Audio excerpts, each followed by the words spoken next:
Google Pixel 10a dah masuk dalam studio aku. Jadi jom kita nak unboxing. Tengok apa yang korang akan dapat bila korang beli ni. Dekat depan aku ada dua kotak. Satu kotak casing dia dan satu lagi kotak device tu sendiri. So jom kita tengok dia punya casing.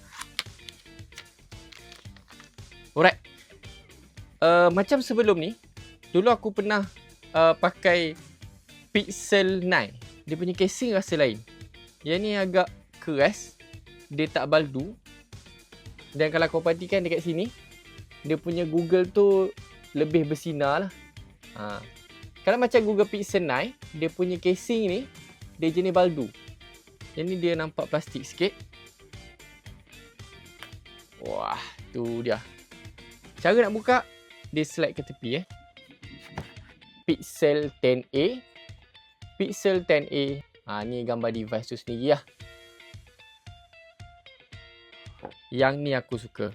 Kalau korang ingat Pixel 9a, dia punya kamera bump dia memang naik. Walaupun dia nampak halus-halus je, tapi dia tetap naik. Korang akan dapat kabel USB-C kepada USB-C. Sekarang kita nak buka Google Pixel 10a.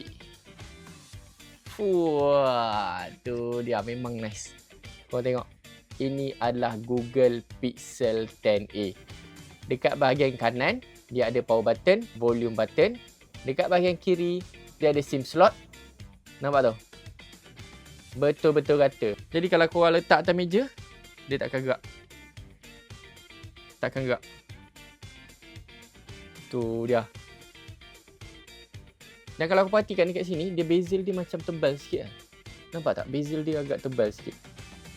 So itu saja untuk video kali ni Google Pixel 10a. Kalau kau nak tahu lebih lagi, nak tahu harga, full spec dan kualiti kamera dia, korang boleh komen dekat bawah.